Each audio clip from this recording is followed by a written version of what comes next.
Iran ने Israeli drone को मार गिराया है। पूरे इलाके में धुआं धुआं फैल गया। जहां पर ड्रोन को मार गिराया है ईरान ने, तस्वीर आपको दिखाएंगे। उस पूरे इलाके में किस तरह से धुआं उठा, कितना तेज धमाका हुआ, क्योंकि ड्रोन के गिरने के बाद हर तरफ देखिए उसके निशान इस समय दिखाई दे रहे हैं। ये तस्वीरें, ये वो इलाके जहां पर ड्रोन को मार गिराया ईरान ने हर एक अपने एयर डिफेंस सिस्टम को एक्टिव कर दिया है और आसमान में पूरी निगरानी, क्योंकि इजराइल की तरफ से ये हमले अभी रुकने वाले नहीं हैं। इजराइल ने पहले ये इस बात का ऐलान कर दिया है कि हम इस जंग को आखिरी लम्हे तक अब नहीं रोकने वाले। हमारा जो मकसद है हम उसे पूरा करके ही दम लेंगे। तो ऐसे में ये जो आप जंग के सायरन की आवाज आप सुन रहे हैं, जो ये आग की लपटें आप देख रहे हैं, ये आखिर मिडिल ईस्ट में थमेगी कब, ये एक बड़ा सवाल है लोगों के जहन में। ये देखिए रिपब्लिक भारत पर ये तस्वीरें सबसे पहले हम आपको दिखा रहे हैं। और आगे बढ़ते हैं, एक और तस्वीर आपको दिखाने वाले इजराइल का पश्चिमी ईरान पर बड़ा हमला। इसी हमले की तस्वीर आपको दिखाएंगे जिसमें सैन्य ठिकाना पूरी तरह से तबाह हो गया। इजरायली फाइटर जेट्स ने मिसाइल लॉन्चर से एक बड़ा हमला किया है, मिसाइल लॉन्चर्स का इस्तेमाल किया जिससे सैन्य ठिकाना तबाह हुआ है। ये सभी तस्वीरें आपको सीज फायर से पहले की हम दिखा रहे हैं कि कैसे इजराइल ईरान एक दूसरे पर अटैक कर रहे थे। एक तरफ ईरान अटैक करता है तो दूसरी तरफ इजराइल भी पलटवार करता है और इसी कड़ी में ईरान का सैन्य ठिकाना यहाँ आपको नजर आएगा। इन तस्वीरों में कुछ सैटेलाइट तस्वीरें आपकी टीवी स्क्रीन पर है, आपको दिखाई देगा इन सैटेलाइट तस्वीरों में ईरान ने कैसे सैन्य ठिकाने पर टारगेट किया, मिसाइल लॉन्चर से मिसाइल को लॉन्च किया, फिर एक जोर का धमाका होता है और ये सैन्य ठिकाना पूरी तरह से खत्म हो जाता है। वहीं मिडिल ईस्ट में जंग के बीच एक और बड़ी खबर, ईरान ने कतर के अमेरिकी एयरबेस पर मिसाइलें बरसा दी हैं।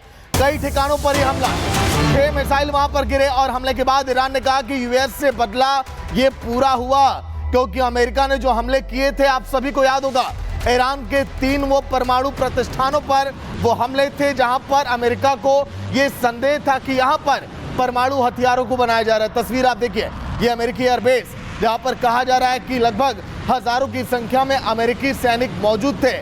मिडिल ईस्ट में सबसे बड़ा ये सैन्य अड्डा कहा जाता है अमेरिका का, जहां की तस्वीरें इस समय आपको रिपब्लिक भारत दिखा रहा है। सबसे पहले इजराइल ईरान के बीच युद्ध, लेकिन उस युद्ध के बीच अमेरिका की एंट्री, फिर अमेरिका पर ईरान का पलटवार, ये सब कुछ दर्शा रहा है कि ये युद्ध अब किस मुहाने पर आ खड़ा है। महिमा, बिल्कुल, देखिए आपने तस्वीरों के बारे में बताया कैसे बैक टू बैक धमाके होते हैं, वो एक्सक्लूसिव तस्वीरें हमने आपको दिखा दी है। लेकिन ईरान ने कतर में अमेरिकी एयरबेस पर बरसाई है जो मिसाइल, उसी की जानकारी हम आपको दे रहे हैं। अमेरिकी ठिकानों पर 6 मिसाइलों से ईरान का बड़ा हमला है और हमले के बाद की तस्वीरें भी आपको हम लगातार दिखा भी रहे हैं। लेकिन एक और बड़ी खबर आपको बताते हैं, इसके बारे में आपको जानकारी देते हैं कि ईरान ने कतर पर अटैक किया। हमले के बाद दोहा के मॉल में भगदड़ मच गई। दोहा मॉल पे भगदड़ मची। ईरानी हमले के बाद दोहा में लोगों में दहशत, लोग डर गए जब एक जोरदार धमाके की आवाज लोग सुनते हैं। लोग मॉल में थे, बड़ी संख्या में लोग गए थे वहां पर। उसके बाद भगदड़ की तस्वीरें आपको दिखा रहे हैं कैसे लोग भागे। हमले के बाद दोहा के मॉल में भगदड़ मची, लोग दहशत में आ गए, डर गए, उनको सेफ जगह पर पहुंचाया गया। ईरान ने कतर में अमेरिकी एयरबेस पर मिसाइल्स बरसाई और कहा कि अब हमारा बदला पूरा हो गया है। लेकिन दोहा मॉल जो है वहां आप देखेंगे जो लोग पहुंचे हुए थे वहां पर वो कैसे भागे अपनी जान बचाने के लिए। एक्सक्लूसिव तस्वीरें दिखा रहे। तो देखिए फिलहाल ये तस्वीरें उस मॉल की जहां पर भगदड़ का माहौल बन गया जब ईरान ने हमला वहां पर बोला, और कई ऐसे इलाके थे आसपास के जहां पर लोग काफी दहशत में आ गए। लोग डर के भागने लगे, सुरक्षित आशियाने की तलाश करने लगे कि हाँ उनकी जिंदगी महफूज रहे इस धमाके में। ये देखिए तस्वीरें आप, लोग अपनी जान बचाने के लिए कैसे इधर उधर भागते हुए दिखाई दिए ईरान ने जो हमला किया। भाई ईरान के हमले को डोनाल्ड ट्रंप ने इस पर देखिए ऐलान भी कर दिया और इसे कमजोर बता दिया है। जो ईरान ने हमला किया वो कमजोर था, 14 में से 13 मिसाइलों को नष्ट कर दिया गया। ट्रंप ने यह भी कहा जो ईरान ने हमले किए वो बहुत खस्ताहाल थे, कमजोर थे। ईरान के हमले को हम कमजोर बताते हैं जो ईरान ने पलटवार किया है। 13 मिसाइलों को हमने हवा में नष्ट कर दिया। ट्रंप ने इस बात का भी ऐलान किया है। युद्ध विराम की देखिए चर्चाओं के बीच ईरान लगातार ये हमले कर रहा है, लेकिन इस हमले के बाद अभी और कितना नुकसान होगा, ईरान का क्या होगा, ये युद्ध किस अंतिम पड़ाव पर जाकर रुकेगा, ये सब कोई पूछ रहा है इस समय मिडिल ईस्ट में मची तबाही के बाद। ये तस्वीरें आप देखिए, ट्रंप की। ट्रंप लगातार बैठक कर रहे हैं, कल के दिन भी आपात बैठक बुलाई गई थी। देखिए, मिडिल ईस्ट की आग अब ठंडी होने लगी है। ईरान और इजराइल के बीच महीनों से जारी खून खराबे के बाद अब सीज फायर का ऐलान हो चुका है। लेकिन सबसे बड़ा सवाल यही है कि क्या ये शांति टिकेगी या फिर इस सीज फायर के पीछे अमेरिका की कोई बड़ी भूमिका है। पूरी खबर इस रिपोर्ट में दिखाते हैं।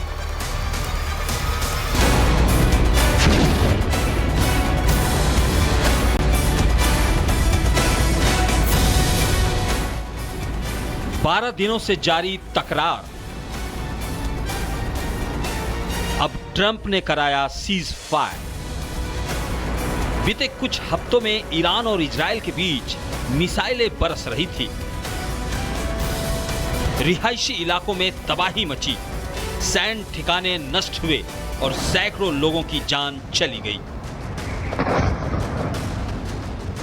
लेकिन अचानक हालात पलटे।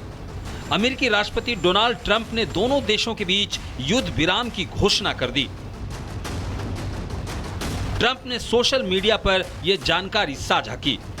ट्रंप ने लिखा, सभी को बधाई, इस बात पर इजराइल और ईरान के बीच पूरी तरह से सहमति बन गई है कि 12 घंटे के लिए पूर्ण और संपूर्ण युद्ध विराम होगा। अब से लगभग 6 घंटे बाद जब इजराइल और ईरान अपने अंतिम मिशनों को पूरा कर लेंगे, जिसके बाद युद्ध को समाप्त माना जाएगा। सूत्र बताते हैं कि इस सीज फायर डील के पीछे अमेरिका की सीधी भूमिका रही। वाशिंगटन ने बैक चैनल डिप्लोमेसी के जरिए दोनों देशों पर दबाव बनाया। सूत्रों के मुताबिक अमेरिका ने इजराइल को सैन्य सहायता सीमित करने की चेतावनी दी और ईरान पर प्रतिबंधों में नरमी का संकेत दिया, बशर्ते वो पीछे हटे। साथ ही ओमान, कतर और स्विट्जरलैंड जैसे देशों की मदद से कूटनीतिक चैनल सक्रिय किए गए। विशेषज्ञों का मानना है कि अमेरिका के लिए यह सीज फायर जरूरी था। एक तो मध्य पूर्व में तेल की सप्लाई बचाने के लिए और दूसरा आगामी राष्ट्रपति चुनाव में विदेश नीतियों की आलोचना से बचने के लिए। यह सीज फायर सिर्फ युद्ध बंद होने की खबर नहीं है, यह अमेरिका की रणनीतिक जीत भी है। उसने दोनों दुश्मनों को टेबल पर लाकर खड़ा कर दिया। ट्रंप अपनी पीठ तो जरूर थपथपा रहे हैं, लेकिन सबसे बड़ा सवाल यही है कि क्या यह सीज फायर टिकेगा और टिकेगा भी तो कितने दिन। हालांकि जानकारों का मानना है कि यह सीज फायर अस्थायी नहीं है। जमीन पर तनाव बरकरार है और एक छोटी चिंगारी भी फिर से जंग भड़का सकती है। फिलहाल राष्ट्रपति ट्रंप का दावा है, न तो इजराइल और न ही ईरान ने आधिकारिक तौर पर सीज फायर का ऐलान किया है, लेकिन ट्रंप के दावे और सोशल मीडिया पर उनके पोस्ट को गलत भी नहीं बताया जा सकता। तो फिलहाल गोलियां रुकी हैं, लेकिन दिलों में जंग बाकी है और जब तक दोनों देशों के बीच भरोसे की दीवार नहीं बनेगी, तब तक अमेरिका की मध्यस्थता भी सिर्फ एक अस्थायी ब्रेक मानी जाएगी। Bureau report, Republic Bharat.